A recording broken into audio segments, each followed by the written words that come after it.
మాటలను మాకు అందించారు తండ్రి.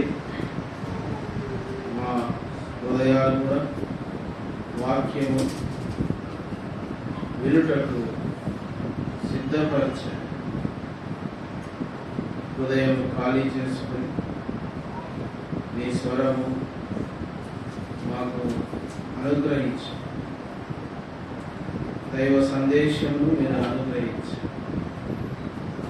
నిలబడే దాసుని కూడా పరిపూర్ణమైన నీ రక్తములకు అప్పగించుకోవచ్చు. దేవ తండ్రి, ప్రతి బలహీనతను క్షమించి సరిచేసి పరిశుద్ధపరిచి నీ ఉపయోగకరమైన మాటలను నేను అనుగ్రహించి సమస్తము నీకు అప్పగిస్తూ యేసుక్రీస్తు పరిశుద్ధమైన నామములో ప్రార్థిస్తున్నాము తండ్రి, ఆమేన్. కళ్యాణదుర్గంలో సువార్త దండయాత్రకు వెళ్ళినప్పుడు అక్కడ ఒక ఆయన మీరు సువార్త చెప్పడానికి వీలు లేదు అని చెప్పాడు. ఎందుకు సువార్త చెప్పడానికి వీలు లేదు అని వాళ్ళు అడిగారు. అడిగితే ఆయన ఏం చెప్తున్నాడంటే, మీ బైబిల్లో ఉంది కదా, ఏముంది, ఒకడు కుడి చెంప కొడితే ఏం చేయాలంట? మత్తయి సువార్త 5వ అధ్యాయము 38, 39 చదవండి ఎవరైనా.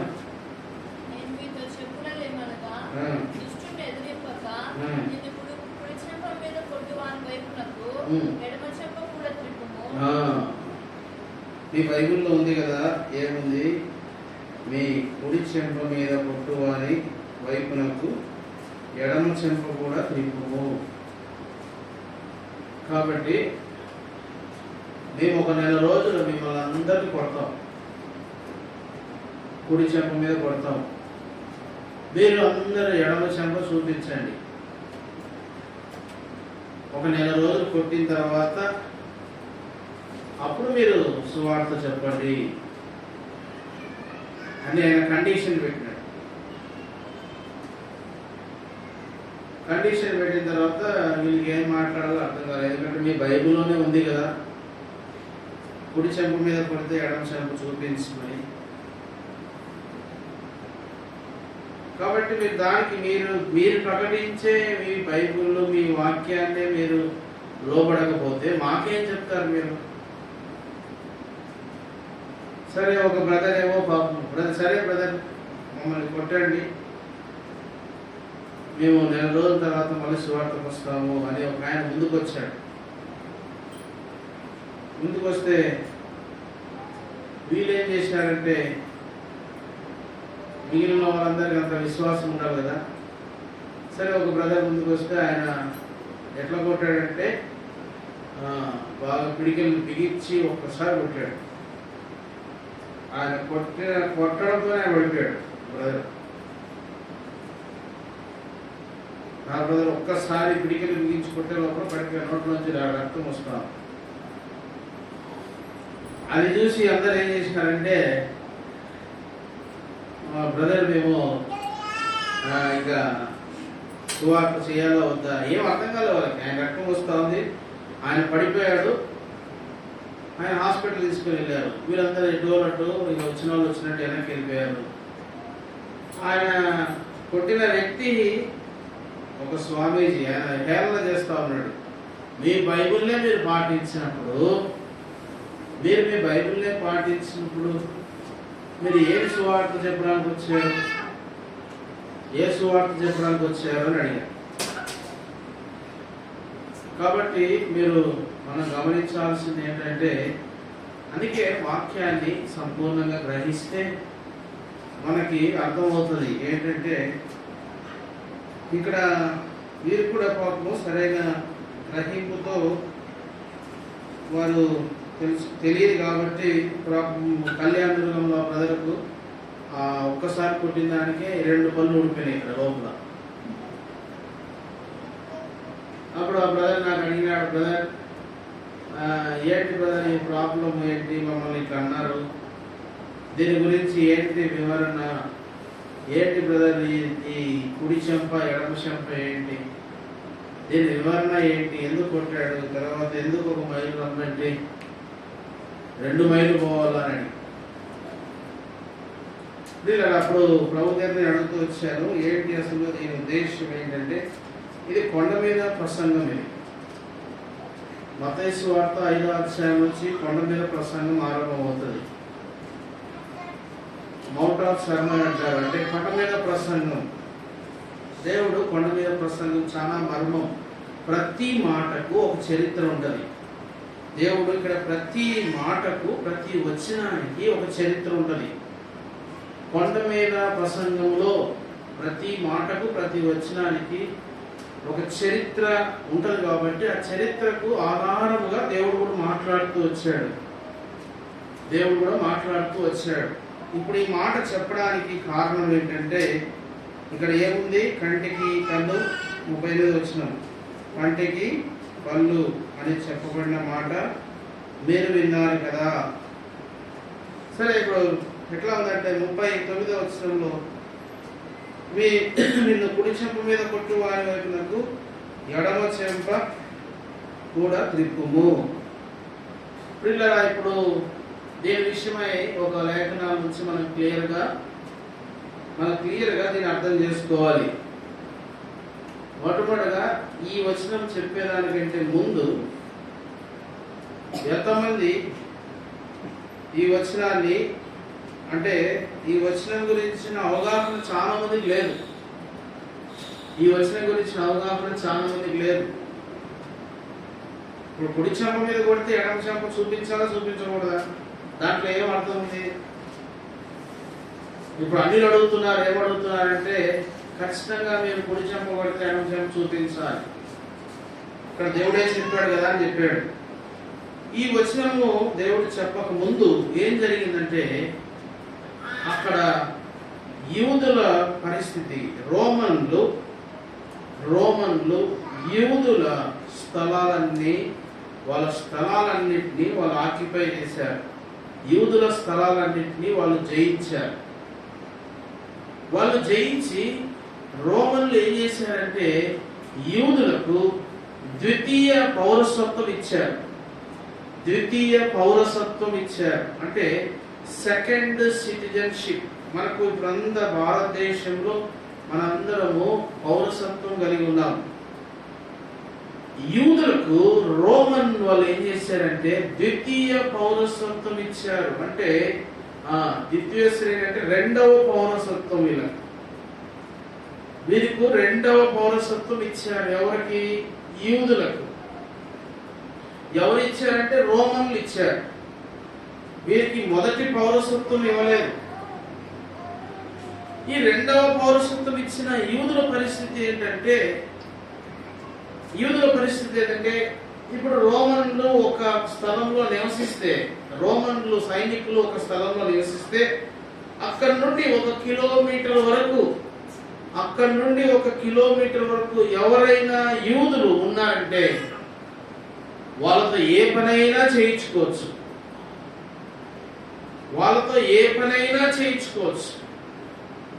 ఎందుకంటే వీళ్ళు ద్వితీయ పౌరసత్వం, మొదటి పౌరసత్వం కాదు వీళ్ళకుంది, ప్రథమ పౌరసత్వం కాదు వీళ్ళకుంది.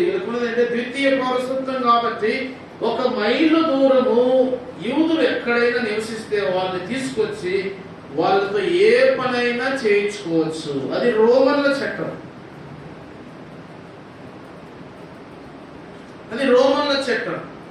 ఇప్పుడు మనం గమనిస్తే యూదులను రోమన్లు ఎట్లా వాడుకున్నారంటే ఒక బానిసల్లాగా వాడుకున్నారు.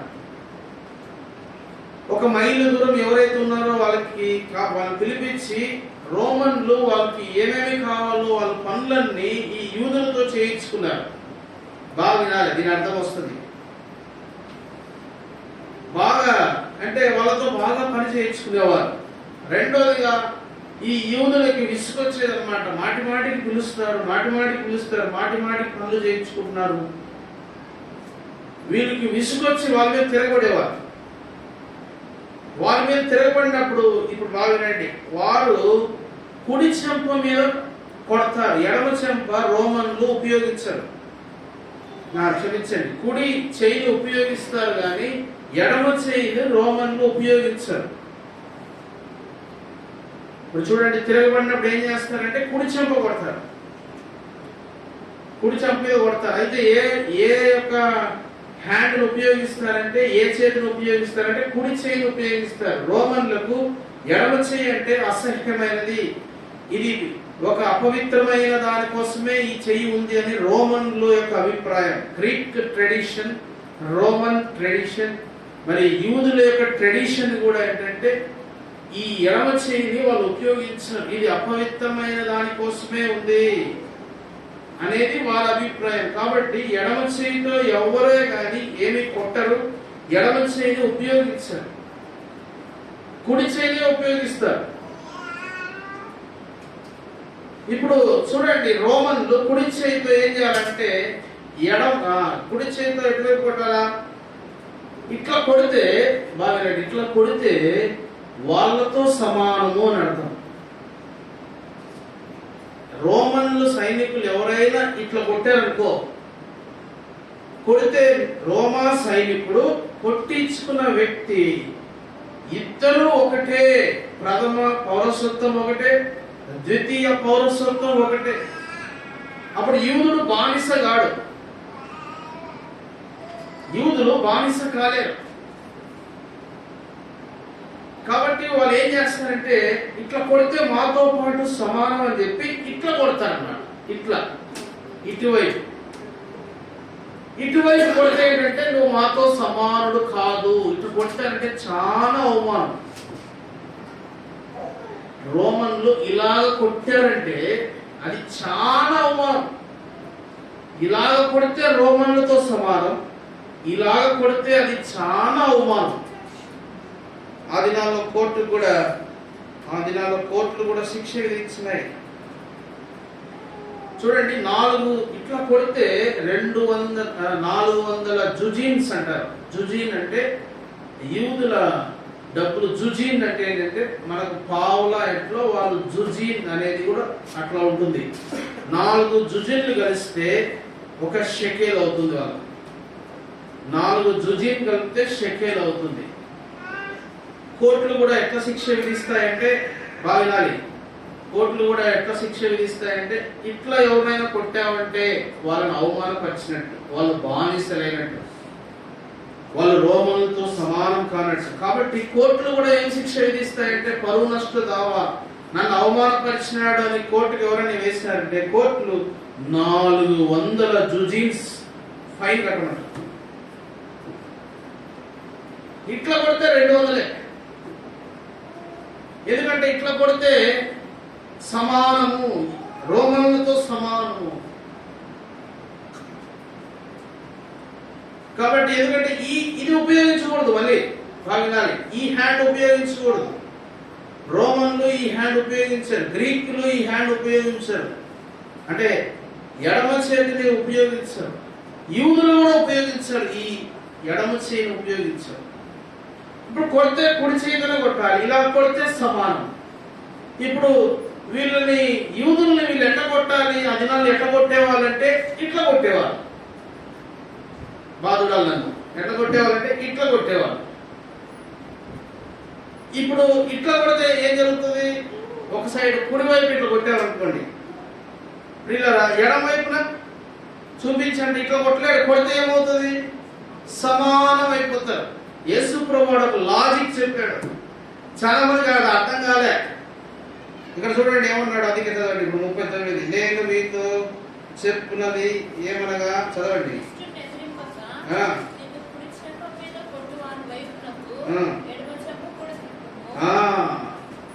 ఎడమ చెంప త్రిప్పుము. ఎడమ చెంప ఎప్పుడైతే కుడి చెంప కొడతారో ఎడమ చెంపకు ఇట్లా కొట్టాల్సిందే, కానీ ఇట్లా కొడితే వాడు చెయ్యి ఇరుగుతుంది, ఇట్లా కొడితే వాడు చెయ్యి ఇరిగిపోతుంది, చెయ్యి డ్యామేజ్ అవుతుంది.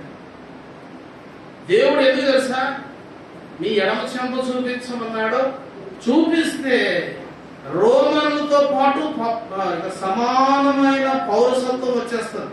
ఒకటి మొట్టమొదటి ఏంటి? రోమన్లతో పాటు సమానమైన పౌరసత్వం వచ్చేస్తుంది. పిల్లరా, అప్పుడు వాడు ఏం చేస్తాడంటే, వాడు ఇట్లా కొట్టలేడు కాబట్టి ఇట్లా కొట్టాల్సిన వాడు. కొట్టినప్పుడు ఏమవుతుంటే ఈక్వల్, రోమన్లు యూదులు ఒకటే అయిపోతారు, పౌరసత్వం మారిపోతారు. ఇంకా వాడిని బానిసగా చూడరు, ఇంకా వాళ్ళని ఆయా రకమైన పనులకు వాడుకోరు, బానిసలుగా వాళ్ళతో పని చేయించుకోలేరు. ఎందుకంటే నువ్వు కొట్టడం ఎట్లా కొట్టావు అంటే ఇట్లా కొట్టావు కాబట్టి ఈక్వల్ అన్నమాట. ఎట్లయిపోతారంటే సమానమైన పౌరసత్వం వచ్చేసినట్టే. యేసు ప్రభు కొన్ని లాజిక్స్ చెప్పాడు. నీవు ఎడమ చెంప ఎందుకు చూపించమన్నాడంటే, వాడు కొడితే నిన్ను ఇట్లా కొట్టాల్సిందే, అట్లా కొట్టినా కూడా ఏమవుతుందంటే నీవు వానితో సమానుడైపోతావు. నంబర్ 1.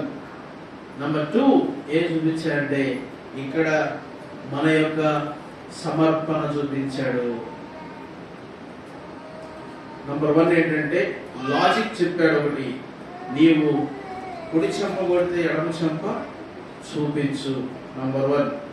నంబర్ 2 ఏంటంటే, ఇక్కడ మనకు యూదుల దేవుడు ఎలాంటి దేవుడు అంటే సమర్పణ కలిగిన దేవుడు, ప్రేమ కలిగిన దేవుడు అని వాళ్ళు తెలుసుకోవాలి. ఇక్కడ 2 నేర్పించాడు కొండ మీద ప్రసంగంలో. ఒకటేమో యూదులు ఏడుస్తున్నారు, మేము బానిసలుగా బ్రతకలేము. యూదులకు ఒక నీట్గా ఒక మంచి జ్ఞానం బోధించాడు. ఏంటంటే, నువ్వు కుడి చెంప కొడితే ఎడమ చెంప చూపించు, వాడు కొట్టలేడు, కొట్టినా కూడా నువ్వు వాటితో సమానం అయిపోతావు. ఒకటి. రెండోది ఏంటంటే, యూదుల దేవుడు ప్రేమ గలవాడు, యూదుల దేవుడు ఓర్చుకునే దేవుడు. ఈ 2 ఈ వచనంలో బోధించాడు. దీన్ని వీళ్ళేం చేసినారంటే, అన్ని జనాంగము దీన్ని ఏం చేశారంటే, దీన్ని సువార్త కొరకు పోయిన వారిని ఏం చేశారు, నువ్వు కుడి చెంప కొడితే ఎడమ చెంప చూపించు. ఎందుకు దేవుడిని బోధించాడు తెలుసా?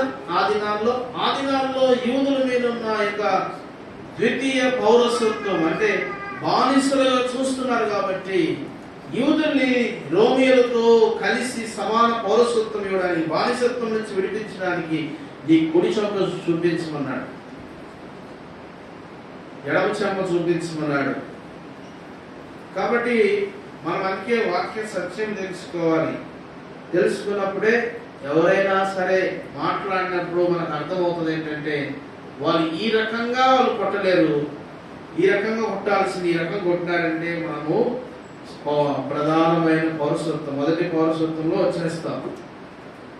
అంతేకాదు, ఇక్కడ ఏమన్నాడు చూడండి, ఇంకా 41వ వచనం.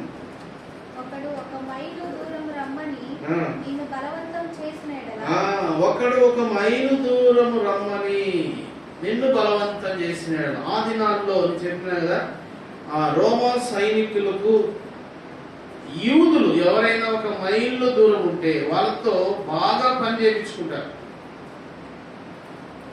వాళ్ళతో బాగా బానిసత్వమైన పని చేయించుకునేవాళ్ళు. ఇప్పుడు ఇక్కడ యేసు ప్రభు ఏం చెప్తున్నాడంటే, ఒకడు ఒక మైలు దూరం రమ్మంటే నీవు 2 మైళ్ళు వెళ్ళు అంటే అర్థం ఏంటో తెలుసా? యూదులు ఏం చేస్తారంటే, ఎక్కడైతే రోమన్ సైనికులు నివసిస్తారో అక్కడి నుంచి 1 మైలు దూరము యూదులు ఎక్కడ నివసించారు. ఎందుకంటే నివసిస్తే వీళ్ళని బానిసలుగా పని చేయించుకుంటారని చెప్పి 2 మైలు దూరంలో ఇల్లులు కట్టుకునేవారు. 2 మైలు దూరంలో వాళ్ళు ఇల్లు కట్టుకునేవారు. ఇప్పుడు దేవుడు ఏం చెప్తున్నాడు తెలుసా? అయ్యా, రూల్ ప్రకారం 1 మైలు దూరంలో ఉన్న వారు మాత్రమే రోమిలకు బానిసలుగా పనిచేయాలి. రూల్ ప్రకారం అయితే మీరు రూల్ ని బ్రేక్ చేయండి, క్రీస్తు ప్రేమనేంటో చూపించండి. యేసు ప్రభు ప్రేమను బట్టి నువ్వు 2 మైళ్ళ దూరం ఉన్నా సరే నీ వచ్చి రోమియులకు ఏదైనా పరిచయం చేయండి.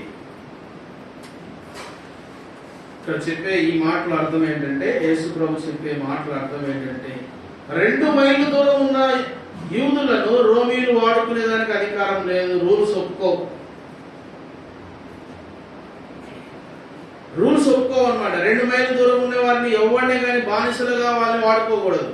అయితే యేసు ప్రభు ఏం చెప్తారు సార్, ఒకవేళ రోమీలకు అవసరమైతే నీవు వెళ్ళి 2 మైళ్ళున్నా పర్లేదు, నువ్వు వెళ్ళి అక్కడ పరిచయం చెయ్యి.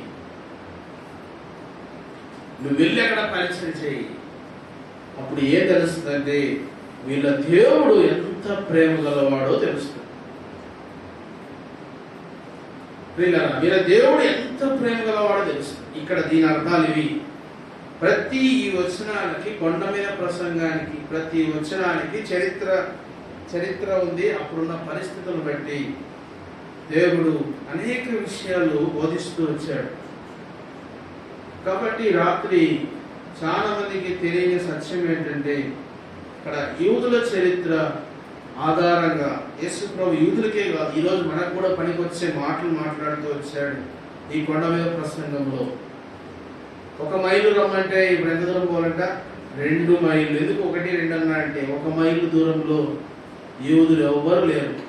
రోమన్లకి దేవుని ప్రేమ తెలుసుకోవాలంటే వీళ్ళు రూల్స్ అన్ని రోమన్ల యొక్క రూల్స్, రోమన్ల యొక్క వాళ్ళు రాసుకున్న పద్ధతులు, రాసుకున్న జీవోలన్నింటినీ వీళ్ళు దాని రూల్స్ అన్నింటినీ బ్రేక్ చేసి యేసు ప్రభు ఎంత ప్రేమ గలవాడో నువ్వు చూపించాలని ఒకటి చెప్పాడు.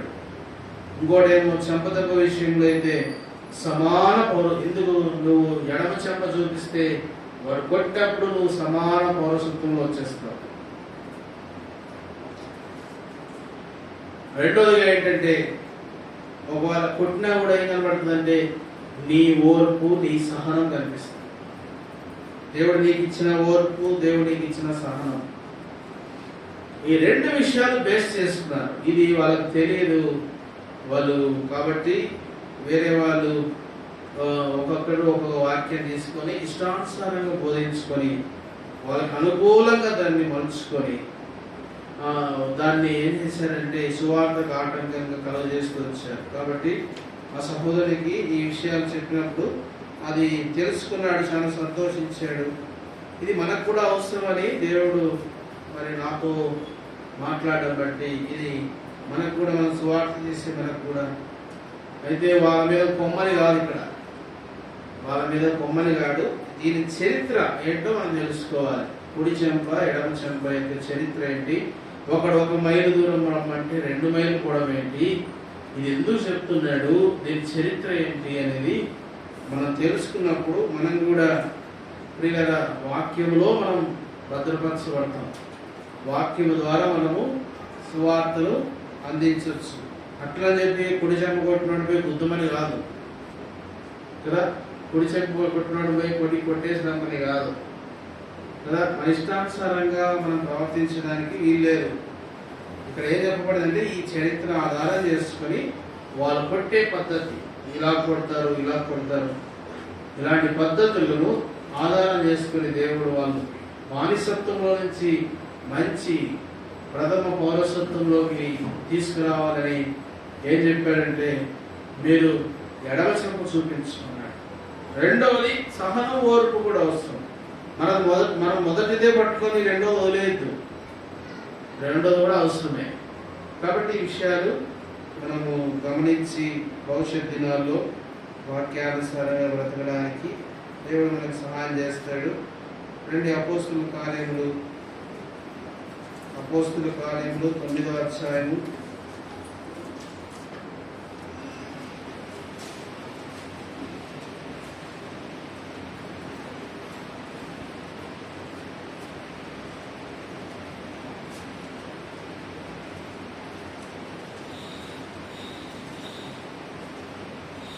22వ వచనం. అయితే సౌలు మరి ఎక్కువగా బలపడి నేనే క్రీస్తు అని రుజువుపరచు దమస్కులో కాపురమున్న యూదులను కలవరపరచు. మనము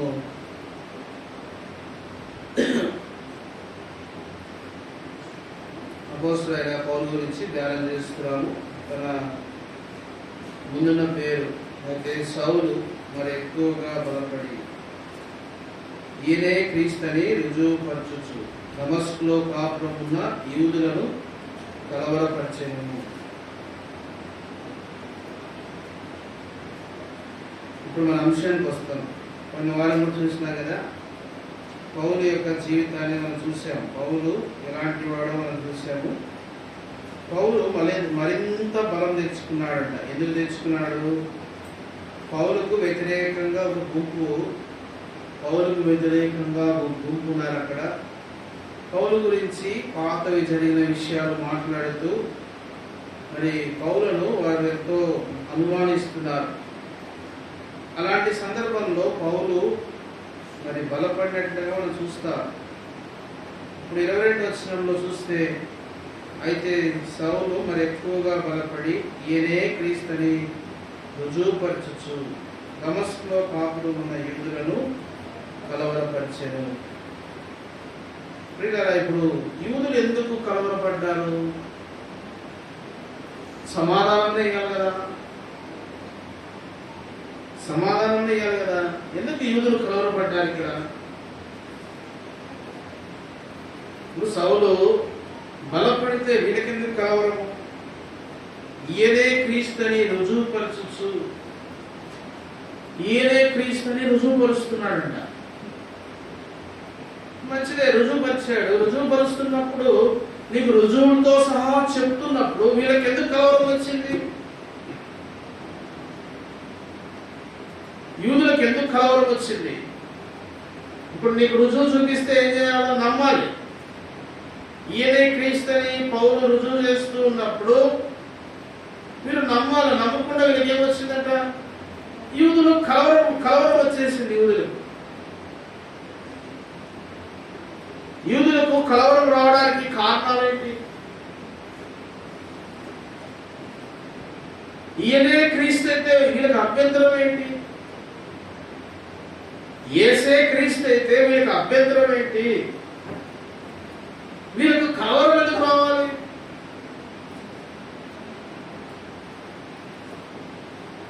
చూడండి, యూదులకు కలవరం ఎందుకు వచ్చిందో చూస్తాం. యోహాను సువార్త 2వ అధ్యాయము 6వ వచనం. యూదుల శుద్ధీకరణాచార ప్రకారము చాలు.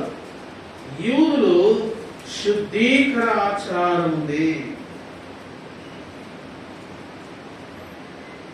యూదులకు శుద్ధీకరణాచారం ఉంది. ఏం ఆచారం అయ్యా అంటే వాళ్ళు సొంతంగా ఒక ఆచారం పెట్టుకున్నారు. ఏం ఆచారం అంటే యేసు లేకుండా, క్రీస్తు లేకుండా, శిలువ లేకుండా, యేసు ప్రభు రక్తము లేకుండా ఒక శుద్ధీకరించే ఆచారం ఉంటుంది వాళ్ళకి.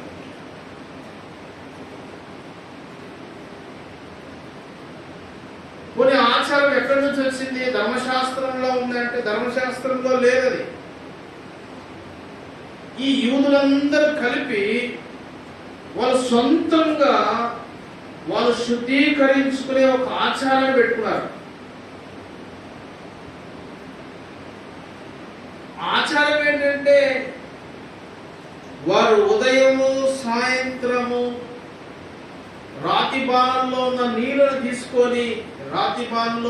తీసుకొని ఎవరైనా బయటికి పోయిస్తే, ఎవరైనా వారు వేరే ఊరికి వెళ్ళొస్తే, ఎవరైనా పని మీద బయటికి పోయిస్తే ఖచ్చితంగా వాళ్ళ ఆచారం ఏంటంటే కాళ్ళు చేతులు ముఖము కడుక్కొని లోపల రావడం. ఇది శుద్ధీకరణాచారం అన్నమాట. ఇలాంటి ఆచారము సొంతంగా వీళ్ళు తయారు చేసుకున్నారు. ఇప్పుడు ఈ యేసే క్రీస్తు అయినప్పుడు వీళ్ళ భావన ఏంటంటే మేము రోజు మా ఆచార ప్రకారం మేము కడగబడుతున్నాం. రోజు ఉదయం సాయంత్రం బయటికి పోయేస్తే కడగబడుతున్నాం. మా పాదాలు కడగబడుతున్నాయి, మా ముఖం కడగబడుతుంది, మా చేతులు కడగబడుతున్నాయి. కాబట్టి మాకు ఇంకా మేము కడగబడుతున్నాం కదా, మేము ఈ పద్ధతిలో ఉన్నాం కదా, మాకు ఇంకా యేసు ఎందుకు, క్రీస్తు ఎందుకు? యేసు ఎందుకు, క్రీస్తు ఎందుకు? యేసు చనిపోవడం ఎందుకు? ఆయన రక్తం ఎందుకు? ఆయన మరణం ఎందుకు? ఆయన లేయడం ఎందుకు? అంటే ఈ పద్ధతిని మార్చుకోవాలి. మేము ఆచరిస్తున్న ఈ పద్ధతిని, ఈ సొంత పద్ధతిని, యూదుల ఆచారాన్ని, యూదుల సొంత పద్ధతిని మార్చుకోలేక వీళ్ళు ఏం చేస్తున్నారంటే ఈ యేసే క్రీస్తు అంటే కలవరపడుతున్నారు. ప్రియులారా, బాగా గుర్తుంచుకోండి, యేసు ప్రభు క్రీస్తు అంటే ఎందుకు కలవరపడుతున్నారంటే వీళ్ళ సొంత పద్ధతిలో వీళ్ళు కడుక్కోవడం స్టార్ట్ చేశారు. దానికి ఒక ఆచారం పెట్టుకోవాలి ఈ జాతి వాళ్ళు.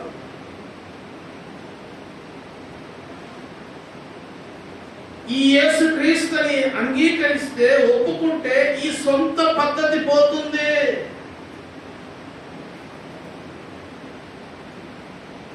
ఈనాడు మనకు కూడా కలవరం ఎందుకో తెలుసా?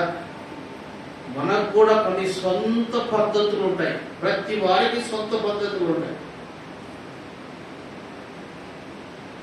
ప్రతి ఒక్కరికి సొంత పద్ధతులు ఉంటాయి. నోవాహు వస్త్రహీనుడై పడిపోతే నా కుమారుడు ఏం చేశాడు? తన సొంత పద్ధతి ప్రకారం ఏం చేశాడు? పోయి వాళ్ళ అన్నలు చెప్పుకున్నారు, వాళ్ళ కొడుకులు చెప్పుకున్నాడు. కనాను శపించబడినాడు. చూసినాడు ఒకడు, శపించబడినాడు ఒకడు. ఒక వ్యక్తి తప్పు చేశాడు, చూశావు. ఒక వ్యక్తి పొరపాటు చేశాడు, చూశావు. ఏం చేయాలి? సొంత పద్ధతిని ఉపయోగిస్తాను. సొంత పద్ధతిలో వెళ్ళిపోతాం. ఏమని? దండోరానే వేయడము, మొత్తం దండోరానే వేయడము. లేదంటే ఆ వ్యక్తి చేసిన ఆ యొక్క పొరపాటును బట్టి మొత్తము ప్రియులను బాగా గుర్తుంచుకుని ఆ యొక్క వ్యక్తి పొరపాటును బట్టి నీవు నేను మన సొంత పద్ధతి ఎట్లా ఉపయోగిస్తామంటే అందరితో మాట్లాడటం. ఇది ఒక సొంత పద్ధతి. చాలా మందికి ఉన్నాయి బైబిల్లో. ఇవన్నీ చెప్పేదానికి టైం లేదు. ఇస్కరియోతు యూదా ఆయనకు ఒక సొంత పద్ధతి ఉంది. ఏం సొంత పద్ధతి ఉంది? ఆమె వచ్చి అత్తరు పగలు కొట్టినప్పుడు ఏమంటాడు? ఈ డబ్బులు ఎందుకు వేస్ట్ చేస్తున్నావు? పేదలకు ఇవ్వచ్చు కదా అన్నాడా లేదా? ఈ డబ్బులు ఎందుకు వేస్ట్ చేస్తున్నావు? యేసు ప్రభుకి ఎందుకు ఇస్తున్నావు? యేసు ప్రభు మీద ఎందుకు అత్తరు పోసావు? పేదలకు ఇవ్వచ్చు కదా. ఈయన సొంత పద్ధతిని ఉపయోగిస్తున్నాడు. మనందరిలో ఉండేది తెలుసా? ప్రతి మనిషిలో ఆదికాండం ఆదా మొదలుకొని మనందరిలో ఉండేది ఏంటంటే ఒక సొంత పద్ధతి ఉంటుంది. ఆ పద్ధతిని ప్రకారం మనం జీవిస్తే మనకు కూడా కలవరమే ఉంటుంది. మనకు కూడా కలవరమే ఉంటుంది. క్రైస్తవుడు ఎప్పుడే కానీ సొంత పద్ధతిలో జీవించకూడదు. దేవుని పద్ధతిలో జీవిస్తే సమాధానం ఉంటుంది. దేవుని పద్ధతిలో జీవిస్తే సమాధానం ఉంటుంది. సొంత పద్ధతిలో జీవిస్తే మాత్రం సమాధానం ఉండదు. కలవరం ఉంటుంది. కలవరం. యూదులు కలవరం పడి వాస్తవానికి ఏం చేయాలి? నోవాహు వస్త్రహీనుడైనాడు. ఏం చేయాలి? కుమారుడు, నా తండ్రి అంత దైవజనుడే వస్త్రహీనుడైనాడు. ఒకవేళ నాలో ఈ పాపం ఉందా లేదా? అది మొట్టమొదటిగా చూసుకోవాల్సింది. నా తండ్రి లాంటిడే వస్త్రహీనుడై పడిపోతే నేను నా జీవితం ఎట్లా ఉంది? మనల్ని ఎవరైనా ఒక పొరపాటు మనం చూసినప్పుడు మన సొంత పద్ధతులు ఉపయోగించకూడదు. నంబర్ 1 ఏం చేయాలి? దేవుని పద్ధతి ప్రకారం ఆ పొరపాటు మన హెచ్చరికగా దేవుడు చూపిస్తాడు కదా. యుగాంతం సంభవించి దృష్టాంతముగా ఏం కలగాలి? ఎవరి బుద్ధి? ఎందుకు ఈ చరిత్రలన్నీ బైబిల్లో రాసి పెట్టినాడు తెలుసా దేవుడు? ఇశ్రాయేల్ ఎట్లా తప్పినారు, ఎవరిని మోయాబీని ఎట్లా మోహించినారు, వాళ్ళు ఏం చేసినారు, విగ్రహాలు పెట్టుకున్నారు. ఇవన్నీ మనకు అవసరమా? యుగాంతముందు వారికి సంభవించింది దృష్టాంతములుగా మీకు నాకు అందరికీ బుద్ధి కలగాలి. ఒక పొరపాటు నీకు దేవుడు చూపించాడంటే నువ్వు బుద్ధి తెచ్చుకో అని అర్థం. అది దేవుడి పద్ధతి. నీవు బుద్ధి తెచ్చుకో. ఈ పొరపాటు నీలో రాకుండా చూసుకో. ఈ పొరపాటు నీ పిల్లల్లో రాకుండా చూసుకో. ఎవరో చూసిన వెంటనే మన సొంత పద్ధతిని ఉపయోగించేది కాదు. నువ్వు తప్పు చేసినవే, నువ్వు దుర్మార్గుడే, వాళ్ళకి నువ్వు చెప్పుకోవడం కాదు. ఏం చేయాలా? అది మొట్టమొదటి నాలో ఉందా, నా పిల్లల్లో ఉందా, ఇది చూసుకో. మనం ఇవిలే, ఇది దేవుని పద్ధతి. ఇలా చేసినప్పుడు నీ జీవితంలో కలవరం రానే రాదు. మన జీవితంలో కలవరం రానే రాదు. రెండవ పద్ధతి ఏంటి? ఆ పొరపాటుని తీసుకొని ఫస్ట్ చెప్పాల్సిన వ్యక్తి ఎవరో తెలుసు? దేవుడు. మనిషి కాదు. ఫస్ట్ చెప్పాల్సిన వ్యక్తి ఎవరో తెలుసు? దేవుడు చెప్పాలి. నీకు దేవుడు ఒకవేళ పొరపాటు చూపించాడంటే ఫస్ట్ వ్యక్తిగా చెప్పాల్సింది దేవునికి చెప్పాలి. మనం నీతి ఏంటి? ఫస్ట్ వ్యక్తులు చెప్పేస్తాం. నీకు తెలుసా, నీకు తెలుసా, నీకు తెలుసా. ఇలాంటి పద్ధతులు మనలో ఉన్నాయి కాబట్టి ఈ కలవరం, యూదులకి కలవరం అయిపోయింది. సొంతంగా శుద్ధీకరణ ఆచారములు చేత కాదు. యూదుల ఆచార ప్రకారం వారు ఒకవేళ కాళ్ళు చేతులు కడుక్కున్నంత మాత్రంగా వాళ్ళు శుద్ధీకరించబడ్డారనుకుంటే అది పొరపాటే. ప్రియులారా, బాగా గుర్తుంచుకోండి. ఇస్కరియా యూదా కూడా మన జీవితంలో ఏం చేస్తూ వచ్చాడు చెప్పండి? డబ్బులు వేస్ట్ చేస్తున్నావు. వినేదానికి బాగుంది కదా. డబ్బులు వేస్ట్ ఎందుకు చేస్తున్నావు? యేసు ప్రభు ఎక్కువ, పేదవాడు అందుకే అంటాడు. ఏమంటాడు? బీదలు ఎప్పుడు నేనుండను. కొన్నిసార్లు మన సొంత పద్ధతులను దేవుని వాక్యంతో కలుపుతాం. అందుకే కలవరాలు. దేవుడు ఇచ్చిన డబ్బు మొట్టమొదటిగా దేవుని, తర్వాతనే బీదది. దీన్ని మనం రివర్స్ లో చేసేస్తాం అన్నమాట. ప్రియులారా, ఈ సొంత పద్ధతులు మనలో ఉంటాయి, అందరిలో ఉంటాయి. ఎప్పుడే కానీ నీ సొంత పద్ధతి బట్టి, నా సొంత పద్ధతి బట్టి ఒక విషయాన్ని దేవుడు నీకు చూపించినప్పుడు, దాన్ని తప్పుగా తీసుకున్నప్పుడు, దాన్ని సొంత పద్ధతిలో ఉపయోగించినప్పుడు కలవరం అనేది ఆరంభమవుతుంది. యూదులు కలవరపడి, వాస్తవానికి యూదులకి కలవరం రాదు. ఎందుకంటే వాళ్ళు ధర్మశాస్త్రం 7 సార్లు చదువుతారు. 7 సార్లు వాళ్ళు శుద్ధీకరణ ఆచార ప్రకారం 7 సార్లు వాళ్ళు దేవాలయంలో వెళ్ళినప్పుడు కాళ్ళు చేతులు కడుక్కొని వెళ్తారు. 7 సార్లు దేవాలయంలో వాళ్ళు ప్రార్థన చేస్తారు. 7 సార్లు వాళ్ళు దేవాలయంలో ప్రార్థన చేస్తారు. 7 సార్లు కాళ్ళు చేతులు కడుక్కుంటారు. 7 సార్లు ధర్మశాస్త్రం చదువుతారు. ఎందుకు కలవరం వస్తుంది? నీ ధర్మశాస్త్రం ప్రేమించిన వారికి ఏం చెప్పండి? ఎంతో నెమ్మది. 7 సార్లు చదివిన వాళ్ళకి ఎందుకు నెమ్మది లేదు? 7 సార్లు ప్రార్థన చేసే వాళ్ళకి ఎందుకు నెమ్మది లేదు? 7 సార్లు కాళ్ళు చేతులు కడుక్కునే వాళ్ళకి ఎందుకు నెమ్మది లేదు? సొంత పద్ధతి. మన క్రైస్తవ జీవితాల్లో చాలా సార్లు సొంత పద్ధతి అనేది మనం ఆ సొంత పద్ధతిలోంచి బయటికి రావాలి. అనుకూలంగా ఉన్నప్పుడు ప్రార్థన అంటాం, అనుకూలంగా లేనప్పుడు ప్రార్థన లేదు. అనుకూలంగా ఉన్నప్పుడు సువార్త, అనుకూలం లేనప్పుడు సువార్త. సువార్త కాదు అది. దేవుడు లేడు అక్కడ, ఏమి లేడు, అది లేడు, ఇది లేడు అంటాం. అనుకూలంగా ఉంటే అక్కడ దేవుడు ఉన్నాడు అంటాం, అక్కడ దేవుడి కార్యం అంటాం, అది దేవుడు చేసి గొప్ప కార్యం అంటాం. నీకు నాకు అనుకూలంగా లేనప్పుడు అక్కడ దేవుడు లేడండి, అక్కడ అది లేదండి, ఇది లేదండి అంటాం. అది నీ సొంత పద్ధతి.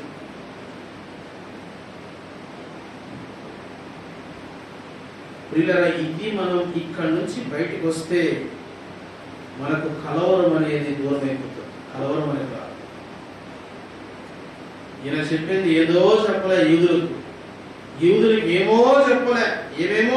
ఈయన బరబ్బా కాదు, సౌలు పౌలుగా మారినాడు అంతే. యేసు క్రీస్తు అన్నాడు అంతే. ఈయన బరబ్బా కాదు, బందిపోటు దొంగ కాదు, భయపడేదానికి, కలవరపడేదానికి. ఎందుకు కలవరపడుతున్నారు వాళ్ళు? కాని మాట ఏం మాట్లాడాడు? చెడ్డ మాట మాట్లాడా? ఈయనే క్రీస్తు అన్నాడు అంతే. అయిపోయింది, స్టార్ట్ అయిపోయింది. వీళ్ళు ఏమొచ్చేసింది? సొంత శుద్ధీకరణ ఆచారం ఎక్కడ పోతుందో. ఈ పద్ధతిలో కొన్ని వేల మంది వస్తున్నారు. యూదులందరూ ఈ పద్ధతిని పాటిస్తున్నారు.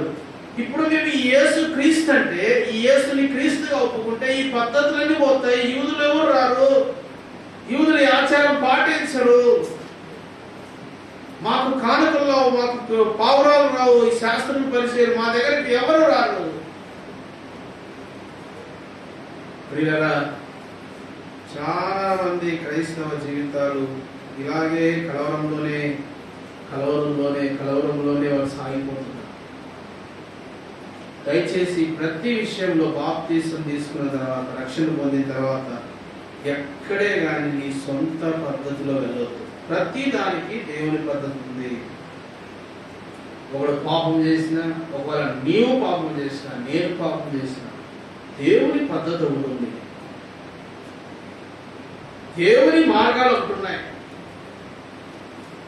దాంట్లో నడవడానికి నువ్వు నేను ప్రయత్నం చేయాలి. కానీ సొంతంగా నీవు అన్ని న్యాయం తీర్చుకుంటా, సొంతంగా యూదుల్లాగా సొంత పద్ధతిలో ఉంటే ఖచ్చితంగా వచ్చేది ఏంటంటే కలవరము. నంబర్ 1, మీరు ఎందుకు కలవరపడ్డారంటే సొంత శుద్ధీకరణాచారములు పాటిస్తున్నారు. రెండవది చూడండి, వీళ్ళు ఎందుకు కలవరపడ్డారో, వీళ్ళకున్న ప్రాబ్లం ఏంటో. యోహాను సువార్త 4వ అధ్యాయం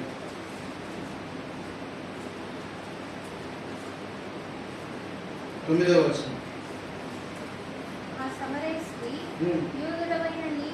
యూదుడు అయిన నీవు సమరయ స్త్రీలైన నన్ను ఎలా అడుగుచున్నావు? యూదులు సమరయులతో సాంగత్యం చేయరు. యూదులు అన్నిల నుంచి ఏది తీసుకోరు, ముట్టుకోరు. అపోస్తుల కార్యములు 10వ అధ్యాయము 28వ వచనం. అపోస్తుల కార్యం 10వ అధ్యాయం 28వ వచనం. అప్పుడతడు అన్యజాతి వారితో సహవాసం చేయుటయేను, అట్టి వారిని ముట్టుకొనుటయేను యూదునికి ధర్మము కాదని. యూదునికి ధర్మము కాదు. ఏమిటి ధర్మం కాదు యూదునికి? అన్యజాతి వారితో సహవాసం చేయు, తర్వాత అట్టి వారిని ముట్టుకొనుటైనను మాకు ధర్మం కాదు. యూదులు చూడండి, ఇవన్నీ ఈ ఆచారాలన్నీ ఒక బుక్లా రాసుకున్నారు, ఒక బైబిల్లా వాళ్ళు రాసుకున్నారు. రెండవదిగా వీళ్ళెందుకు యేసుని క్రీస్తు అనే మాటలు విని వీళ్ళెందుకు కలవరపడ్డారంటే, యేసు ప్రభు సమరయ స్త్రీతో మాట్లాడాడు కదా, ఈ యేసు ఎట్లా క్రీస్తు అవుతాడు? ఒకవేళ ఈ యేసుని క్రీస్తుగా మేము అంగీకరిస్తే, ఈ యేసుని క్రీస్తుగా మేము ఒప్పుకుంటే మేము సమరయులతో సాంగత్యం చేయాలి.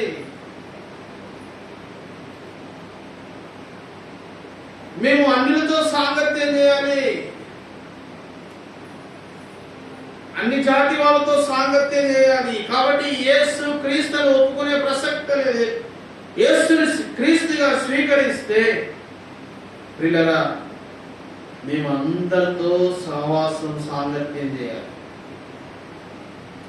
యూదులకున్న రెండవ భయం ఏంటంటే, ఎందుకు వారు యేసే క్రీస్తు అనే మాట విని కలవరపడ్డారంటే, వీళ్ళు రాసుకున్నది ఒకటి ఉంది. ఏంటంటే, యూదులు సమరయులతో సాంగత్యం చేయకూడదు, అన్యులతో సాంగత్యం చేయకూడదు, అన్యులను ముట్టకూడదు.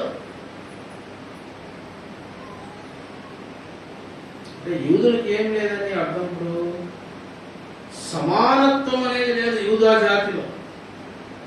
అందరూ మనుష్యులే, అందరూ సృష్టించింది దేవుడే, అందరినీ కలగజేసింది దేవుడే, అందరినీ సృష్టికర్త అయినది ఎవరంటే దేవుడే. అందరికీ దేవుడు కావాలి, అందరికీ ఈ క్రీస్తు కావాలి, అందరికీ ధర్మశాస్త్రం కావాలి అనే ఆలోచన లేదు. సమానత్వం అనేది యూదా జాతిలో లేదు. వీళ్ళతో ఒక ప్రత్యేకమైన గుంపు.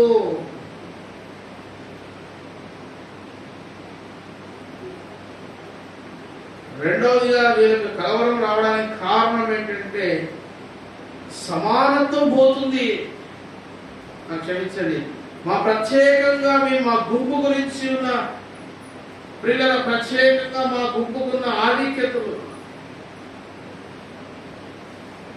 అవన్నీ వెళ్ళిపోతాయి ఇప్పుడు. అందుకే యూదులని లేదు, ఇంకా గ్రీసు దేశస్తులని లేదు. ఈ దేవుడు ఏం చేశాడు? శిలువలో మొత్తం సమానత్వం చేసేసాడు. యేసు రక్తంలో కడగబడేది యూదోపడే కాదు, క్రీస్తు దేశస్తులు ఉన్నాడు. ప్రపంచంలో ఉన్న ప్రజలందరూ ఉన్నారంట. ప్రియులారా, రెండవదిగా వచ్చిన పాయింట్ ఏంటంటే, సమానత్వము ఎప్పుడైతే ఉండదో, తారతమ్యాలు ఉంటాయో, క్రైస్తవ జీవితంలో ఎప్పుడు సమానత్వం ఉండదో, తారతమ్యాలు, పక్షపాతాలు ఇవి ఉంటాయో, అక్కడ కలవరం వచ్చేస్తుంది.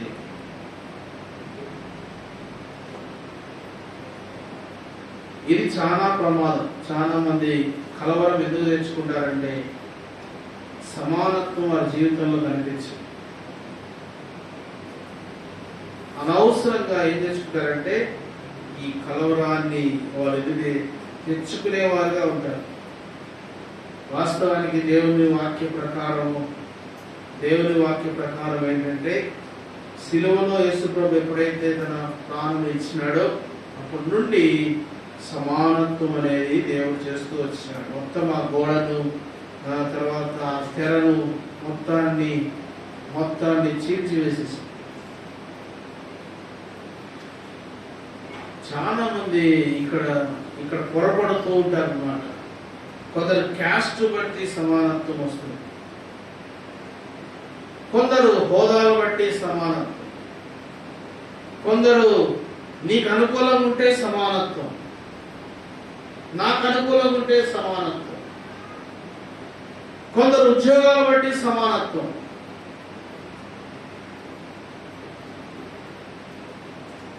ఇలాంటివి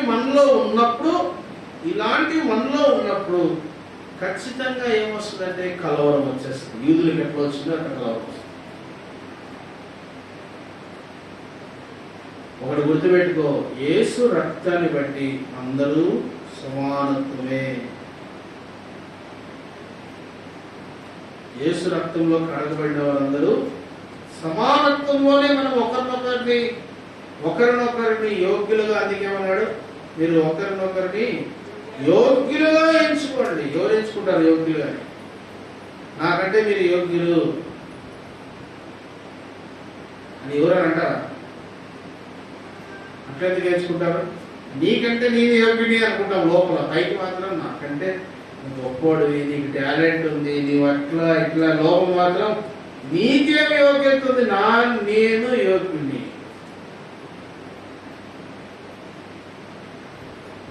ఇలాంటివి వచ్చినప్పుడు ఖచ్చితంగా మనిషి కలవరంతో ఉంటాడు. యూదులకు కలవరం వచ్చేసింది. ఇన్నిసార్లు ప్రార్థన చేసే యూదులకే కలవరం వస్తే మన పరిస్థితి ఏంటి? కొత్త నిబంధన సంఘంలో ఉన్న మన పరిస్థితి ఏంటి? మూడవదిగా యూదులు ఎందుకు కలవరపడ్డారో చూద్దాం. రోమా పత్రిక 3వ అధ్యాయం, రోమా పత్రిక 3వ అధ్యాయం 1వ వచనం. యూదులకు కలిగిన గొప్పతనమేమి? యూదులకు మూడవ సమస్య ఏంటంటే గొప్పతనము. యూదులకు కలిగిన గొప్పతనమేమి? యూదులు ఎక్కువగా వారి యొక్క గొప్పతనాన్ని వారు పోగొట్టుకోలేరు. యేసు ప్రభు వాళ్ళు ఎందుకు అంగీకరించలేదంటే, యేసు ప్రభు యూదుల గొప్పతనాన్ని ఎప్పుడు పొగడలేదు. యూదుల గొప్పతనాన్ని యేసు ప్రభు ఎప్పుడు మెచ్చుకోలేదు. మీరు ఇంకా తగ్గించుకోవాలన్నాడు. మీరు పరిచారకులై ఉండాలంటే మీరు తగ్గించుకోవాలా, మీరు టవల్ కట్టుకోవాలా, మీరు పాదాలు కడగాల, తను తాను ఉపేక్షించుకోవాలి, తను తాను చంపుకోవాలి, తను తాను సిలువ మోసుకోవాలి, అప్పుడే మీరు యోగ్యులు అన్నాడు. కానీ దేవుడు యూదుల గొప్పతనాన్ని, యూదులు ఆచారం చేస్తున్నారు, యూదులు విశ్రాంతి దినం పాటిస్తున్నారు, యూదులు నిష్ఠగా ఉన్నారు, యూదులు ధర్మశాస్త్ర మరి బాగా పండితులని దేవుడు ఎప్పుడు వారిని మెచ్చుకోలేదు. వారి కట్టిన దేవాలయం మెచ్చుకోలేదు.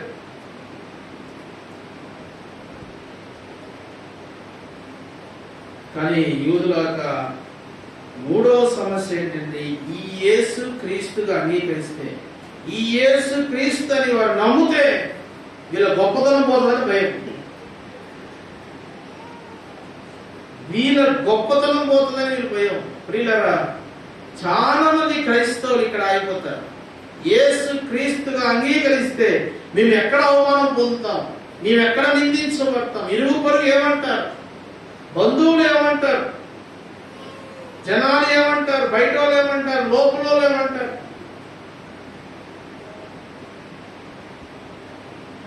క్రైస్తవులు ఇక్కడ ఆగిపోతారన్నమాట. ఎక్కడ గొప్పతనం పోతుందో. అందుకే దేవుడు చెప్పినాడు, తాను దరిద్రుడుగా తానే స్టార్ట్ చేసినాడు. గొప్పవన్నీ వదులుకొని దరిద్రుడుగా. అందుకే భక్సింగ్ గారు ఎవరైనా సేవ ఆరంభించినప్పుడు, ఎవరైనా క్రైస్తవ జీవితం ఆరంభించినప్పుడు దేవుడు గొప్పతనంతో పరిచయం ఎప్పుడు ఇవ్వడు. దేవుడు క్రైస్తవ జీవితం కూడా గొప్ప గొప్పవి మొట్టమొదటి ఇవ్వడు. మొట్టమొదటి ఏం కావాలంటే ప్రతి ఒక్కరు మనం దేవునితో పాటు మనం కూడా చిన్న స్థితిలో నుంచి పైకి రావాలి కదా. అందుకే మన సవాసాలు పెట్టి బాత్రూమ్, టాయిలెట్స్, విస్తరాలు ఇవన్నీ ఎందుకు? సేవకులకు పరిచర్య ఇవన్నీ ఎందుకు? ప్రియులారా, ఈ గొప్పతనము చాలా మంది క్రైస్తవులు ఏం ఆశిస్తారంటే, ఇరుగు పొరుగు వారిలో మాకున్న మర్యాద ఎక్కడ పోతుందో, ఇరుగు పొరుగు వాళ్ళ మధ్యలో బంధువుల్లో మాకున్న మర్యాద ఎక్కడ పోతుందో. యేసుని దేవుడు అంటే, యేసుని క్రీస్తు అంటే యూదులకున్న భయం ఏంటంటే ఈ గొప్పతనం గురించిన భయం. చాలా మందికి ఇది పట్టి పీడిస్తుంటది. నా మర్యాద కాపాడుకోవాలి, నీ మర్యాద దేవుని కోసం పోయినా పర్లా, దేవుని కోసం, నీ కోసం కాదు. కొంతమంది తన కోసం వాళ్ళు మర్యాద పోగొట్టుకుంటారు. కష్టం వచ్చింది, అర్జెంటుగా కరెంటు బిల్లు కట్టాలా, డబ్బులు లేవు, ఎవరైనా అడిగితే మర్యాద పోతుంది, అయినా కూడా వాడు కరెంటు పీకేస్తాడు. ఇప్పుడు ఏం చేయాలి? తెలిసిన వాళ్ళు ఏం చేస్తావు? ఫోన్ పే చేస్తావా, గూగుల్ పే చేస్తావా? ఎందుకు? కరెంట్ ల్యాంప్ పోలేదు, ఫ్యాన్ లేదు, నీళ్లు లేవు. మన సొంత అవసరాలకైతే మర్యాదలన్నీ బ్రేక్ చేస్తాం. దేవుని కొరకు బాగా గుర్తుంచుకోండి, దేవుని కొరకు మన మర్యాదలు పోయినా పర్లేదు. ప్రభువుని చెప్పాలి, ప్రభువుని మనం స్వీకరించాలి. యూదులకు మూడవ ఆటంకం ఏంటంటే వాళ్ళ గొప్పతనం, వాళ్ళ మర్యాదలు, వాళ్ళకున్న ఘనతలు, వాళ్ళకున్న హోదాలు, వాళ్ళకున్న మంచి పేరు ప్రతిష్టతలు ఎక్కడ దెబ్బతింటాయో.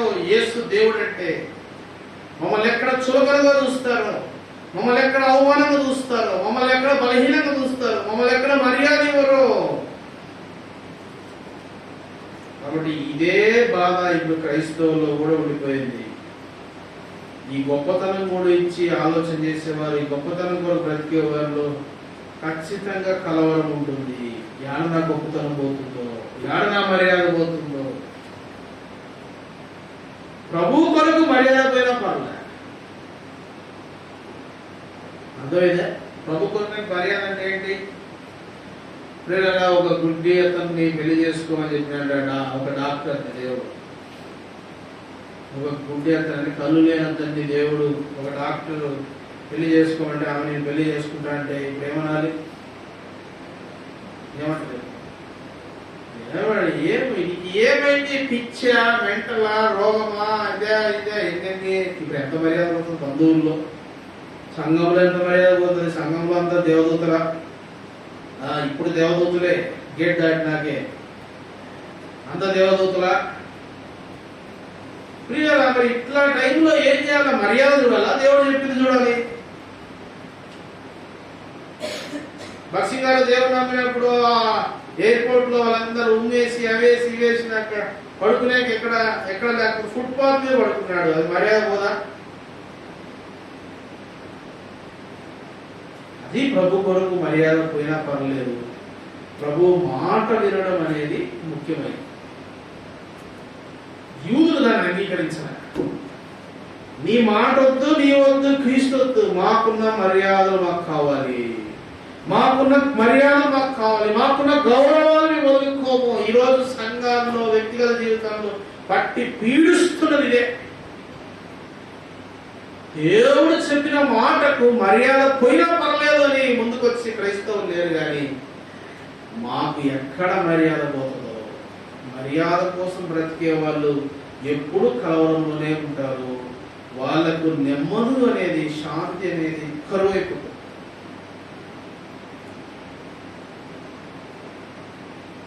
నీకోసం దేవుడు నీకు చెప్పినప్పుడు ఆ మాట విధేయత చూపించు. మర్యాద పోయినా పర్లేదు, ప్రభు మాట నెరవేర్చు, నీకు శాంతి ఉంటుంది, నాకు శాంతి. కాబట్టి వీరికి వచ్చిన ప్రాబ్లం ఏంటంటే, యూదులు ఇప్పుడు యేసు క్రీస్తుని విశ్వసిస్తే, నమ్ముతే వీళ్ళ మర్యాద తగ్గిపోతుంది. ఇది గుర్తుంచుకోవాలి. దేవుని మాట వింటే నీ మర్యాద పోతుందని ఆగిపోయినావా? దేవుని మాట వింటే నీ మర్యాద పోతుందని ఆగిపోయినావా? నీకు ఒక వాక్యం కలవరమే సమాధానం రాదు. నువ్వు ఎన్ని ప్రార్థన చేసినా, ఏం పని చేసినా సమాధానం రాదు.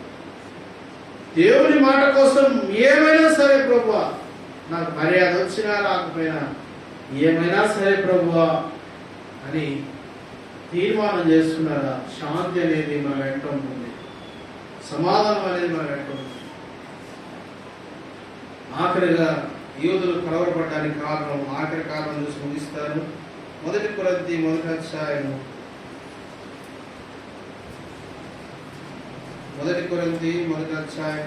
22వ వచనం.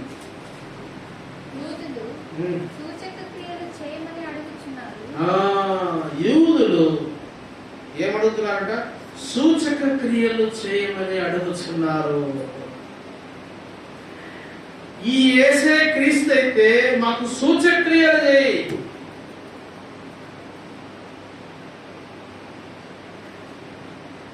యేసు ప్రభు యూదులు అయితే ఎప్పుడు సూచక క్రియలు చేయలేదు. అంటే వాళ్ళు అడిగినప్పుడు చేయలేదు. ఎవరో ఊచ చేయగలవాన్ని వాళ్ళ ముందే బాగు చేసినాడు కానీ, ఊచ చేయగలవాన్ని బాగు చేసినాడు కానీ, యూదులను మాత్రం దేవుడు ఎప్పుడు యూదులకు సూచక్రియ చేయలేదు. వాళ్ళు అడిగినారు, నువ్వు సూచక్రియ చేయి, నమ్ముతాము. నువ్వు శిలువ మీద నుండి దిగిరా, నమ్ముతాము.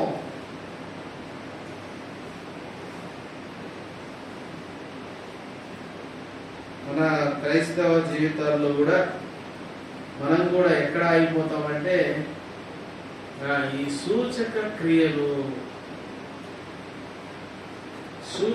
క్రియలు జరగలేదంటే, వీళ్ళ సూచక క్రియల కోసమే దేవుడిని వెంబడిస్తే, సూచక క్రియలు నీ జీవితంలో జరగకుండా ఆలస్యమైతే,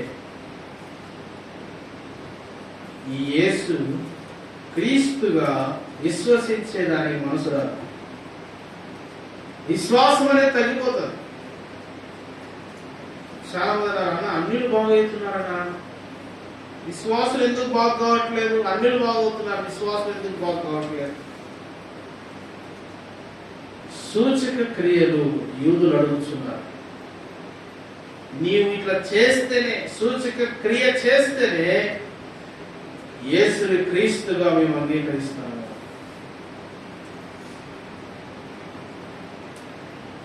ఇలాంటి వాళ్ళు ఎంతమంది లేరు?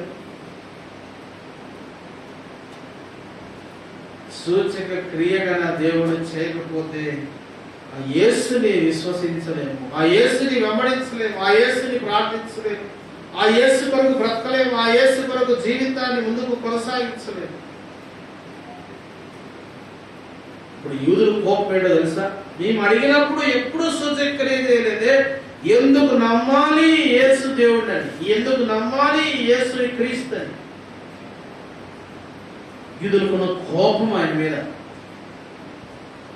అందుకే ఇదే విషయం పౌలు రాస్తున్నాడు. ఈ యూదులు ఏమడుగుతున్నారంట? సూచక క్రియలు అడుగుతున్నారు.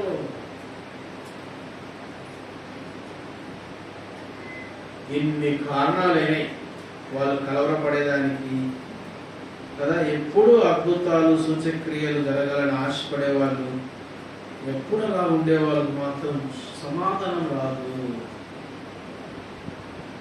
దేవా, నీవు సూచక క్రియ చేసినా చేయకపోయినా నీవు దేవుడవు అని నమ్మేవాళ్ళు ఖచ్చితంగా సమాధానం అనుభవిస్తారు కదండి. ఇప్పుడు కలవరానికి కారణాలు ఏమో చూసినాము. నంబర్ 1 ఏమేమి చూసినాము? నంబర్ 1 చెప్పాలి, యూదులకు ఏముంది? శుద్ధీకరణాచారం ఉంది.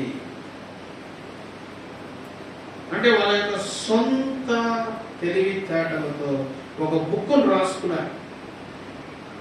ఇప్పుడు కూడా ఉంది యూదుల ఆచారం ఉంది. ఇప్పుడు కూడా ఇజ్రాయెల్ దేశంలో రబ్బీస్ కొంతమంది ఫాలో అవుతుంటారు ధర్మశాస్త్రము. దాంతో పాటు యూదులకు కూడా కొన్ని ఆచారాలు పద్ధతులు పెట్టుకున్నారు. వాళ్ళ సొంత పద్ధతిని ఎప్పుడైతే ఉపయోగిస్తారో వాళ్ళకి కలవరం ఖచ్చితంగా ఉంటుంది. నంబర్ 2 ఎందుకు కలవరపడ్డారు? సమానత్వము అనేది వాళ్ళ జీవితంలో ఉండకూడదు. యూదులకు సమానత్వం అనేది ఇష్టం లేదు.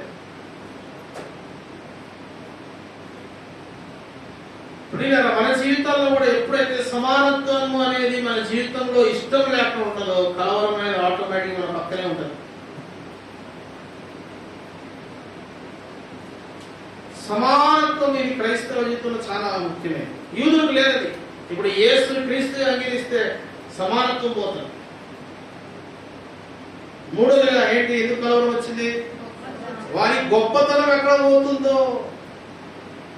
దేవుడు చెప్పిన మాటకి కంటే వాళ్ళ మర్యాదలు వాడి గొప్పతనాల మీదనే వాళ్ళు బిల్డింగులు కట్టుకొని వాళ్ళు మంచిగా వాళ్ళ జీవిత పునాదంతా గొప్పతనాల మీద నడుస్తున్నారు యూదులు. అందుకే చాలా మంది బైబిల్ పట్టుకొని మార్కెట్లో సువార్త ఇవ్వడానికి ఇష్టపడతారు. ఎందుకు ఇష్టపడరంటే ఎవడో చూస్తారు, ఎవడో చూస్తే నాకేం సిగ్గుతుందో. చాలా మంది బైబిల్ పట్టుకొని, మాకప్పుడు ఒక దైవ సేవకుడు ఉండేవాడు. ఆయన ఏం చేశాడంటే నన్ను సువార్త పిలిచేవాడు. పిలిచి ఎక్కడ పిలిచేవాడు? కరెక్ట్గా వాక్యం చెప్పడానికి మా కాలేజ్ ముందరే స్టాండ్ వేసి నాకు చెప్పుకునేవాడు. సువార్తలో స్టాండ్ వేసి కాలేజీ ముందే మైకులో చెప్పు వాక్యం అనేవాడు. కరెక్ట్గా మైక్ కూడా కాలేజీ హాస్టల్ ఎక్కడ ఆమె పెట్టింటాడు. ఫస్ట్ నేను స్టార్ట్ చేసిన వెంటనే హాస్టల్ అంతా బయటకు వచ్చి చూస్తారు కదా. ఏదైనా శబ్దం అయితే ఏం చేస్తారు? ఇంకా అందరు బయటకు వచ్చి చూస్తారు అన్నమాట. బయటకు వచ్చి చూసినప్పుడు ఎవరు కనబడతారు? ఫస్ట్ చెప్పే నేనే కనబడతాను. ఎందుకు తీసుకొస్తారంటే ఈ అబ్బాయి యొక్క సాక్ష్యము, ఈ అబ్బాయి ఎట్లా సిగ్గుపడతాడా, నా మర్యాద పోతుంది అనుకుంటాడా. అంకుల్ నేను మళ్ళీ ఇంకో స్టాండ్ వేస్తానంటే కూడా వినడా. ఆయన కూడా అడగవట్లా. ఆయన ఇస్తే గమ్మన పోయి లోపడేదే, ఇంకా మళ్ళీ మాట్లాడేది లేదు. మనం ఇప్పుడులాగా ఎన్నో మాటలు ఎదురు చెప్తాం, అది ఇది అది. అప్పుడు లేదు, ఎదురు చెప్పేది లేదు. స్టాండ్ అందరూ పిలుస్తున్నాడు, వాక్యం చెప్పాలంటే పోయి నిలబడాలంటే బయట పడుతుంది. పిల్లల గొప్పతనాల కోసం చాలా మంది పాకులాడతారు. కాబట్టి ఏముండదంటే సమాధానం, శాంతి ఉండదు, కలవరం అనేది వాళ్ళ జీవితంలో ఉంది. తర్వాత లాస్ట్ యూదులు ఏమడుగుతున్నారు? సూచక క్రియలు అడుగుతున్నారు. ఇన్ని పద్ధతులు వీళ్ళు ఉన్నారు కాబట్టి ఇప్పుడు ఏమొచ్చింది రండి వచ్చిన ముగిస్తాను. అపోస్తుల కార్యము 9వ అధ్యాయము 22వ వచనం అందరం కలిసి అనుకుందాము. అయితే సౌలు మరి ఎక్కువగా బలపడి ఈయనే క్రీస్తుని రుజువుపరచు దమస్కులో కాపురం ఉన్న యూదులను కలవరపరిచాడు. కాబట్టి యూదులకు కలవరం రావడానికి కారణాలు మనం 4 విషయాలు చూసినాం. మన జీవితాల్లో కలవరాన్ని పోగొట్టుకోవాలంటే ఈ 4 విషయాల్లో మనం జయిస్తే, ఈ 4 విషయాల్లో అప్పగించుకుంటే మన జీవితాలు కలవరాన్ని జయిస్తాం. మోకరించండి, ప్రార్థన చేసుకుందాం.